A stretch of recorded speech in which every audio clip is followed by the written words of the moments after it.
جس کے بارے میں امام جعفر صادق علیہ السلام جو بہت بڑے اپنے وقت کے بزرگ گزرے ہیں، انہوں نے بھی کہا کہ جو بندہ بے بسی میں جب ہر طرف سے ہار جاتا ہے، تھک جاتا ہے، جب اپنے بھی چھوڑ دیتے ہیں، بیگانے بھی چھوڑ دیتے ہیں، کوئی نہیں بن رہا ہوتا، اس وقت جب بندہ ہر طرف سے مایوس ہو، اللہ کی طرف توجہ کے ساتھ اس تسبیح کو پڑھے، اللہ کبھی بھی اسے محروم نہیں کرتا، اللہ ضرور اسے اس چیز سے امان بخش دیتا ہے، جو چیز وہ چاہتا ہے اللہ اسے عطا کر دیتا ہے۔ اس لیے دوستو، میں نے اس تسبیح کو آزمایا، میں نے اسے پڑھا، اللہ تعالیٰ نے تمام حاجتیں پوری فرما دیں۔ جس کے پاس گھر نہیں وہ گھر کی نیت سے پڑھے، جس کے پاس گاڑی نہیں گاڑی کی نیت سے پڑھے، جس کے پاس اولاد نہیں اولاد کی نیت سے پڑھے، جو قید میں ہے رہائی کی نیت سے پڑھے، جو بیمار ہے شفا کی نیت سے پڑھے، جو ویزے کی وجہ سے پریشان ہے وہ ویزے کی نیت سے پڑھے، دنیا کا کوئی بھی مسئلہ ہو، دنیا کی کوئی بھی حاجت ہو، اس کے ارادے اس کے تصور کے ساتھ اسے پڑھیں، انشاءاللہ تعالیٰ آپ دیکھیں گے کہ اس تسبیح نے کتنا فائدہ آپ کو دینا ہے۔ اب آپ نے اس ترتیب کے ساتھ کہ سب سے پہلے درود پاک کی جو تعداد بتائی ہے 11 بار، تو 11 بار اپنی ہاتھ کی انگلیوں پر درود پاک پڑھنا ہے۔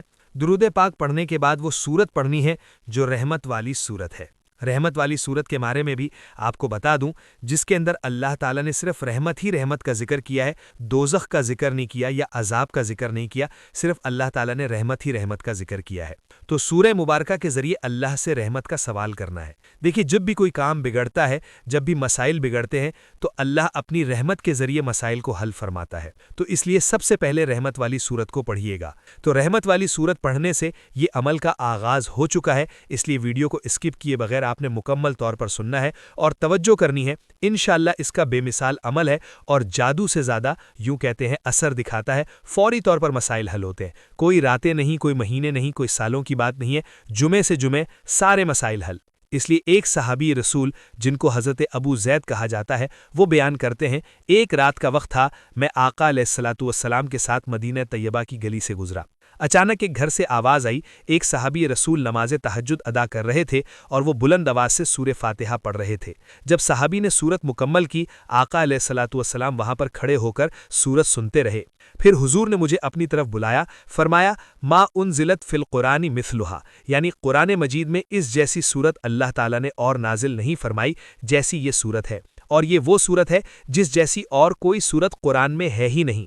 تو اس سورہ مبارکہ کو آپ نے پڑھنا ہے اس ترتیب کے ساتھ کہ بسم اللہ الرحمن الرحیم، الحمدللہ رب العالمین، الرحمن الرحیم، مالک یوم الدین، ایاک نعبد و ایاک نستعین، اہدنا الصراط المستقیم، صراط الذین انعمت علیہم غیر المغضوب علیہم ولا الضالین۔ آخر میں لفظ آمین، اور اس سورت کے شروع میں بسم اللہ الرحمن الرحیم، ان دو چیزوں کا بڑا خیال رکھنا ہے۔ اس ترتیب کے ساتھ جیسے میں نے آپ کے سامنے یہ سورہ مبارکہ پڑھائی ہے، آپ نے بالکل حرف بحرف اسی طرح اس سورہ مبارکہ کو پڑھنا ہے۔ جب پڑھ رہے ہوں تو اللہ کی رحمت کا تصور کرنا ہے، اور یہ وہ سورت ہے جو 2 بار قرآن میں نازل ہوئی ہے۔ باقی صورتیں ایک ایک بار نازل ہوئی ہیں، لیکن یہ سورت 2 بار نازل ہوئی ہے۔ ایک بار مکہ مکرمہ میں نازل ہوئی ہے، ایک بار مدینہ طیبہ میں۔ اس کو دونوں فضیلتیں حاصل ہیں، اس لیے جو مکہ مکرمہ اور مدینہ منورہ کی حاضری چاہتا ہے، وہ بندہ اس سورہ مبارکہ کو اس ترتیب کے ساتھ ضرور پڑھے۔ اب اس کی ترتیب میں نے سمجھائی ہے۔ جب بندہ آخر میں لفظ آمین پڑھتا ہے، اللہ 4 نوری ملائکہ کی ڈیوٹی لگا دیتا ہے، فرشتوں کی ڈیوٹی لگا دیتا ہے، فرماتا ہے اے میرے فرشتوں، اس بندے نے جس نے لفظ آمین کو اس سورت کے آخر میں پڑھا ہے، تم اس کے لیے بخشش کی دعا کرتے رہو۔ اس لیے دوستوں، آپ اب میرے ساتھ بھی ایک بار لفظ آمین کو، جب میں نے سورت کو پڑھا ہے آخر میں آمین کہا ہے، آپ اس سورت کے آخر میں آمین کہہ لیں تو انشاءاللہ تعالی 4 نوری ملائکہ کی ڈیوٹی ہوگی جو اس بندے کے لیے بخشش کی دعا کریں گے۔ یہ فرمان مصطفیٰ صلی اللہ تعالی علیہ وسلم ہے، یہ کوئی عام بات نہیں ہے۔ دیکھیے، دنیا ادھر سے ادھر ہو سکتی ہے، لیکن میرے مصطفیٰ صلی اللہ تعالی علیہ وسلم کی زبان سے نکلے ہوئے الفاظ نہیں بدل سکتے، اس لیے میرے آقا نے فرما دیا ہے۔ اس لیے دوستوں، اس ترتیب کے ساتھ آپ نے اس سورہ مبارکہ کو پڑھنا ہے۔ کیونکہ امام جلال الدین سیوطی بیان کرتے ہیں کہ 4 موقع ایسے ہیں جن پر شیطان چیخیں مار کر رویا تھا۔ ایک مرتبہ جب اس پر لعنت برسی، دوسری مرتبہ جب زمین پر اتارا گیا، تیسری مرتبہ جب میرے آقا نے اعلان نبوت فرمایا، چوتھی مرتبہ جب یہ سورت نازل ہوئی تو وہ چیخیں مار کر رویا تھا، کیونکہ اس کی 7 آیات نے اسے مشقت میں ڈال دیا تھا۔ خوب داڑیں ماری ماری چیخیں مار مار کر کبھی ادھر روتا جاتا، کبھی ادھر چیخیں مارتا جاتا۔ کیونکہ یہ صورت ایسی ہے کہ جس کے پڑھنے سے اللہ تعالیٰ 7 جہنم کے دروازے اس بندے کے لیے بند کر دیتا ہے جو اخلاص کے ساتھ پڑھتا ہے، محبت کے ساتھ پڑھتا ہے، باقی اپنی شریعت کے مطابق تمام احکامات پر عمل کرتا ہے، شریعت کی حدود کو پامال نہیں کرتا، شریعت کی حدود کو توڑتا نہیں ہے۔ یہ معاملہ اللہ اس کے ساتھ فرماتا ہے۔ تو اس سورہ مبارکہ کو آج کے اس موقع پر، یعنی کہ کسی بھی سال کے اندر جتنے جمعے آتے ہیں، ہر جمعے کی فضیلت ہے۔ آپ کسی بھی جمعے کے دن اس سورہ مبارکہ کو اس ترتیب کے ساتھ اس عمل کے اندر پڑھیں گے کہ اسے 11 بار پڑھنا ہے آپ نے، 11 بار، جیسے آپ نے درود پاک پڑھا، اس سورہ مبارکہ کو 11 بار آپ نے پڑھنا ہے۔ اس سورہ مبارکہ کو پڑھتے ہوئے تصور اللہ تعالیٰ کی رحمت کا رکھنا ہے۔ انشاءاللہ دیکھیے موسلا دھار بارش کی طرح تمہارے اوپر اللہ کی رحمتیں برسیں گی۔ آپ حیران ہوں گے جب اللہ تعالیٰ کے خزانے آپ کے اوپر برس رہے ہوں گے۔ دیکھیے اب اس کے بعد بات سنیے گا ذرا بڑی توجہ طلب۔ حضرت سیدنا علی المرتضیٰ شیر خدا رضی اللہ تعالیٰ عنہ اس کے بارے میں بیان کرتے ہیں کہ رسول پاک صلی اللہ علیہ وسلم نے فرمایا، یہ سورت عرش کے نیچے ایک خزانہ ہے، وہاں سے نازل ہوئی ہے، اور جو اسے پڑھے گا انشاءاللہ تعالیٰ نے چاہا تو اس کو خزانے ملیں گے، اور ایسے خزانے ملیں گے کہ جس کے بارے میں کبھی اس نے سوچا نہ ہوگا، اس کا خیال بھی نہیں گزرا ہوگا۔ اس لیے آپ نے اس ترتیب کے ساتھ اس تعداد کے برابر اس سورہ مبارکہ کو پڑھنا ہے۔ اس لیے دوستو، اب کیونکہ یہ سورہ مبارکہ نور ہے، اور جو نور حاصل کرنا چاہتا ہے، یہ رحمت والی سورت ہے۔ اس سورت کا دوسرا نام رحمت ہے، اس لیے اس رحمت والی سورت کو آپ پڑھیں گے۔ اس سورت کو سورہ شفا بھی کہتے ہیں۔ یقیناً اس کے 20 نام ہیں، اور یہ 20 نام والی سورت ہے۔ اگر آپ پڑھیں گے تو اس کے پڑھنے سے صرف ایک سورت کا ثواب نہیں ملے گا، بلکہ اس سورہ مبارکہ کے پڑھنے سے پورا قرآن مجید کا ثواب اور تمام آسمانی کتابوں کے برابر ثواب اللہ اس بندے کو عطا فرمائے گا۔ جب اتنے ایک بندے کو اللہ کی بارگاہ سے ثواب ملے، وہ بندہ کتنا خوش نصیب ہوگا، کتنی عظمت اور فضیلت والا وہ شخص ہوگا کہ جس کو تمام آسمانی کتابیں پڑھنے کے برابر ثواب ملے۔ تو اس کی کیسے حاجتیں پوری نہیں ہوں گی، کیسے اس کی مشکلات حل نہیں ہوں گی، کیسے اس کے تمام معاملات حل نہیں ہوں گے۔ اس لیے اس ترتیب کے ساتھ آپ نے سورہ مبارکہ کو پڑھنا ہے۔ اس کے پڑھنے کے بعد قرآن مجید کی مختصر سی سورت ہے جو آپ نے پڑھنی ہے۔ یہ تسبیح جو بتا رہا ہوں، اس کو آخری میں پڑھنا ہے، آخر میں پڑھنا ہے۔ صرف وہ 1 منٹ کی تسبیح ہے، لیکن اس کے لیے ضروری ہے کہ اس سے پہلے یہ سورتیں پڑھی جائیں، کیونکہ ان کے ذریعے آپ کے گناہ اگر سمندر کی جھاگ کے برابر بھی ہوں تو اللہ معاف فرما دے گا۔ جب گناہ معاف ہو جائیں پھر اس تسبیح کو پڑھیں تو پھر فوری طور پر غیبی مدد آتی ہے، غیب سے ایک نظام شروع ہو جاتا ہے۔ اور قرآن مجید کی یہ عظیم سورت ہے، اور یہ مختصر سورت ہونے کا اس کو یہ اعجاز حاصل ہے۔ اگرچہ یہ مختصر سب سے چھوٹی سورت ہے، لیکن اس کو یہ فضیلت اور عظمت حاصل ہے کہ انتہائی قصیر فائدے کی یہ حامل سورت ہے۔ اس کے پڑھنے سے گناہ جتنے بھی ہوں معاف ہو جاتے ہیں۔ اس کے پڑھنے سے جو بندہ ہے وہ اللہ تعالیٰ کی بارگاہ میں مقرب بن جاتا ہے۔ اللہ اس کے لیے معرفت کے دروازے کھولتا ہے، رزق کے غیبی دروازے کھولتا ہے۔ رزق کے عام دروازے ہوتے ہیں، اس کے پڑھنے والے کے لیے غیبی دروازے کھولے جاتے ہیں۔ جو اسے پڑھے، رات کو پڑھے تو صبح تک حفاظت ہے، جو صبح کو پڑھے رات تک حفاظت ہے۔ اتنی یہ عظمت والی سورت ہے۔ اگر اس کو گھر کے چاروں کونوں میں 10 بار پڑھ لیا جائے تو رزق کے ہمیشہ کے لیے چاروں طرف سے راستے کھل جاتے ہیں، اور بیماری اور مفلسی گھر میں کبھی قدم نہیں رکھ پاتے، اور بندہ مخلوق خدا میں کبھی کسی کا محتاج نہیں ہوتا۔ اس لیے دوسرا طریقہ میں نے آپ کو بتایا ہے۔ اگر گھر میں بہت زیادہ نحوست ہے، پریشانی ہے، گھر میں بے برکتی ہے، گھر میں رزق آتا ہی نہیں، آ جاتا ہے تو رکتا نہیں ہے۔ بہت سارے لوگ کہتے ہیں جو کماتے ہیں ختم ہو جاتا ہے، پتہ ہی نہیں چلتا کہاں چلا جاتا ہے۔ وہ لوگ گھر کے چاروں کونوں میں، 4 کونے ہوتے ہیں ایک کمرے کے یا گھر کے، تو ہر کونے میں 10 بار اس سورہ مبارکہ کو پڑھیں تو انشاءاللہ تعالیٰ وہ بندہ حیران رہ جائے گا۔ لیکن یہ عمل ضرور کر لیں۔ بسم اللہ کے ساتھ چاروں کونوں میں پڑھنے کا ایک اضافی عمل بتایا ہے آپ کو، تو آپ نے اس عمل کو جمعے کے دن کرنا ہے، ٹھیک ہے؟ اس ترتیب کے ساتھ پڑھیں انشاءاللہ تعالیٰ، پھر دیکھیے تمہارے گھر میں کیسے خوشحالیاں آتی ہیں، کیسے غیب سے رزق کا بندوبست ہوتا ہے۔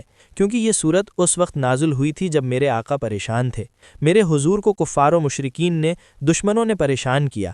اللہ تعالیٰ نے حضور کو خوش کرنے کے لیے سورہ مبارکہ کا نزول فرمایا، اور یہ سورہ مبارکہ پڑھنے والا بندہ بھوک سے ہمیشہ محفوظ رہتا ہے، دشمنوں کی دشمنی سے محفوظ رہتا ہے۔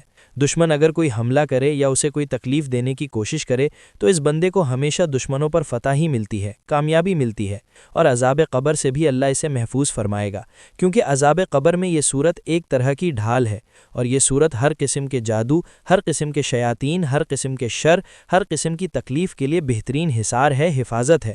بخاری شریف میں حدیث مبارکہ ہے، ایک روز جب رسول پاک صلی اللہ علیہ وسلم مسجد میں ہمارے درمیان تھے، حضرت انس بیان کرتے ہیں، اچانک آپ پر ایک قسم کی نیندی طاری ہوئی اور کیفیت طاری ہوئی۔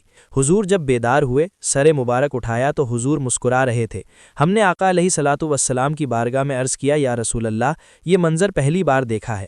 آقا نے فرمایا، مجھ پر اللہ تعالیٰ نے ایک ایسی صورت کا نزول فرمایا ہے جو اس سے پہلے کسی نبی پر نازل نہیں ہوئی، اور یہ صورت ایسی ہے جس کے ذریعے اللہ نے مجھے خیر کثیر عطا کیا ہے اور جنت کی نہریں عطا فرمائی ہیں، جو کل قیامت کے دن میں اپنے غلاموں کو جس سے آب کوثر کا جام پلاؤں گا۔ یہ وہ صورت ہے، اور اس وقت جب میری امت پریشان ہوگی تو حوض سے فرشتے ان کے لیے آب کوثر کے جام بھر بھر کر لائیں گے۔ پھر حضور نے مکمل اس کی تلاوت اس طرح فرمائی، بسم اللہ الرحمن الرحیم، انا اعطیناک الکوثر فصل لربک وانحر ان شانئک ھو الابتر۔ اب آپ نے بھی اس سورہ مبارکہ کی تلاوت بالکل اسی طرح کرنی ہے کہ ہر بار بسم اللہ بھی پڑھتے جائیں اور اس سورہ مبارکہ کو بھی پڑھتے جائیں، کیونکہ اس کے اندر دنیا اور آخرت کی تمام بھلائیاں موجود ہیں، یعنی کہ دنیا بھی تمہاری بہتر ہوگی، آخرت بھی تمہاری بہتر ہوگی۔ مقدر سور جاتا ہے نا، سب سے بڑی چیز تو تقدیر ہوتی ہے، تقدیر کے فیصلے ہونا شروع ہو جاتے ہیں، مقدر سور جاتا ہے۔ اس لیے کہ جمعۃ المبارک کے دن کی فضیلت کو سمجھتے ہوئے آپ نے جمعے والا یہ عمل لازم کر لینا ہے۔ دیکھیے، چند منٹ لگتے ہیں عمل کرتے ہوئے، اور چند منٹ بھی اگر آپ نہیں دے سکے، پھر اس عمل کا سب سے بڑا فائدہ یہ ہے کہ آپ چلتے پھرتے بھی اس تسبیح کو پڑھ سکتے ہیں، اٹھتے بیٹھتے بھی پڑھ سکتے ہیں۔ ایک جگہ بیٹھ کر پڑھ لیں تو یہ سب سے زیادہ اچھا ہے۔ گاڑی میں سفر کر رہے ہیں، باوضو ہو کر بیٹھیں اور اس عمل کو پڑھ لیں، یا اس عمل کو اس ترتیب کے ساتھ آپ نے پڑھنا ہے، بس اتنے سے عرض ہے۔ پھر دیکھیے، جب یہ عمل مکمل کر لیں، اس عمل کو کرنے سے پہلے اللہ کی رضا کا تصور رکھیں۔ جب عمل مکمل ہو جائے تو پھر آپ اس بات کو اپنے ذہن میں اتار لیں کہ آپ نے اس عمل کا واسطہ اللہ کی بارگاہ میں پیش کرنا ہے، اس تسبیح کا واسطہ اللہ تعالیٰ کی بارگاہ میں پیش کرنا ہے۔ بس اس تسبیح کا واسطہ پیش کرتے جائیں گے تو آپ کا عمل اللہ کی بارگاہ میں قبول اور آپ کی دعاؤں کی قبولیت شروع ہو جائے گی۔ اچھا، تو اس لیے آپ نے اس ترتیب کے ساتھ اب اس سورہ مبارکہ کو 11 بار پڑھنا ہے۔ 11 بار یہ سورہ مبارکہ پڑھنے کے بعد جو صورتیں آپ نے پڑھیں، یہ 3 صورتیں ہیں جو آپ نے پڑھنی ہیں۔ اسی ترتیب کے ساتھ ہی اس کے بعد یہ تسبیح پڑھنی ہے۔ تو اب اس تسبیح کی طرف میں بڑھنے لگا ہوں اور سورہ مبارکہ بتانے لگا ہوں۔ یہ سورت قرآن مجید کی بڑی کمال کی سورت ہے، بلکہ یہ سورت تو میرے آقا نے ایک اپنے صحابی کو بتائی تھی۔ اس نے آ کر عرض کی، یا رسول اللہ، میرے گھر میں غربت نے ڈیرے ڈال لیے ہیں، غربت میرے گھر سے نہیں نکل رہی۔ میرے آقا نے فرمایا، تم قرآن مجید کی وہ سورت بھول گئے ہو جس کے ذریعے اللہ تعالیٰ تمہیں بھی غنی کر دے گا، اللہ تمہارے ہمسایوں کو بھی مالا مال کر دے گا۔ یہ وہ سورت ہے۔ تو اس سورہ مبارکہ سے آپ کو تو برکتیں ملیں گی ہی، لیکن آپ کی برکتیں ملنے کے ساتھ ساتھ اللہ تمہارے ہمسایوں کو بھی اس کی برکتیں نصیب فرما دے گا۔ اس لیے اس سورہ مبارکہ کو دوستو آپ نے اس طرح سے دیکھیے، اس کی اتنی فضیلت ہے کہ اللہ تعالیٰ اس بندے سے محبت فرماتا ہے جو اسے پڑھتا ہے، 1/3 قرآن پڑھنے کا ثواب اسے ملتا ہے، جو اسے پڑھتا ہے جنت میں جانے کا سبب بن جاتی ہے، شیطان کے وسوسوں سے بچ جاتا ہے۔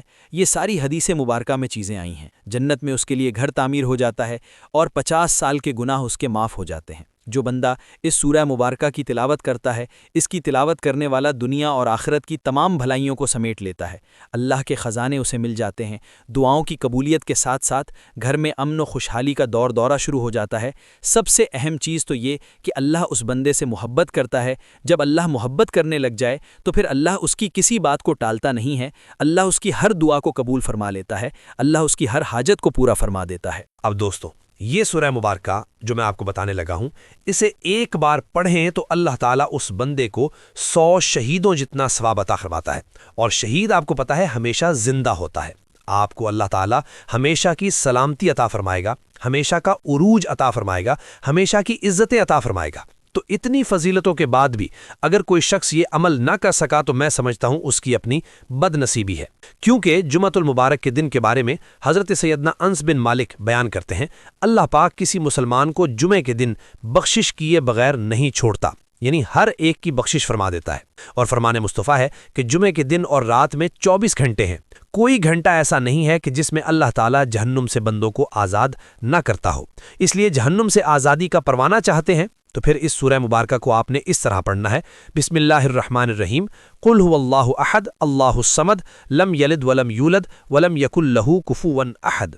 پھر پڑھیں بسم اللہ الرحمن الرحیم، قل اعوذ برب الفلق، اور بسم اللہ الرحمن الرحیم قل اعوذ برب الناس ہر بار بسم اللہ الرحمن الرحیم کے ساتھ آپ نے اس سورہ مبارکہ کی تلاوت کرنی ہے، تو اللہ تعالیٰ اس کے صدقے تمہیں آج جمعے کے صدقے ہر نعمت سے سرفراز فرمائے گا۔ افسوس کہ ہم لوگ اس دن کی قدر نہیں کرتے، ہم اسے باقی دنوں کی طرح گزار جاتے ہیں، حالانکہ یہ عید کا دن ہے، اور بعض نے لکھا ہے کہ عید کے دن سے بھی زیادہ اس دن کی فضیلت ہوتی ہے۔ اگر بندہ سمجھے تو اس دن کی برکتوں سے بندہ اللہ تعالیٰ کی بارگاہ سے ہمیشہ کے لیے مالا مال ہو سکتا ہے۔ تو اب دوستو، آپ نے اس سورہ مبارکہ کو پڑھنے کے بعد اس سورہ مبارکہ کو بھی آپ نے صرف اور صرف اسی ترتیب کے ساتھ، جو ترتیب میں نے آپ کو بتائی ہے، صرف 11 بار پڑھنا ہے۔ اس کے بعد اب آپ نے اس تسبیح کی جانب آنا ہے جو تسبیح آپ نے پڑھنی ہے۔ یہ تسبیح وہ تسبیح ہے جس کے بارے میں امام جعفر صادق علیہ السلام کا قول موجود ہے۔ اب اس کے پڑھنے کے بعد جب آپ نے یہ صورتیں اس ترتیب کے ساتھ پڑھ لیں، یہ صورتیں پڑھنے کے بعد پھر آخر میں 11 بار درود پاک پڑھ لیا۔ اب آپ نے ہاتھ آسمان کی طرف اٹھا کر اور چہرہ بھی آسمان کی طرف اٹھا کر، کمرے میں بیٹھے ہیں، باہر بیٹھے ہیں، جہاں بھی بیٹھے ہیں، چہرہ آپ نے آسمان کی طرف اٹھانا ہے۔ اٹھا کر اب اللہ تعالیٰ کی بارگاہ میں اس طرح سوال کرنا ہے، یا ربنا یا ربنا یا ربا۔ اس تسبیح کو بھی آپ نے 11 بار پڑھنا ہے۔ یا ربنا کہہ کر پھر آگے اپنی التجا کو رکھنا ہے۔ انشاءاللہ یہ 1 منٹ کی تسبیح تمہاری تمام دعاؤں کو اللہ کی بارگاہ میں قبول کروا دے گی۔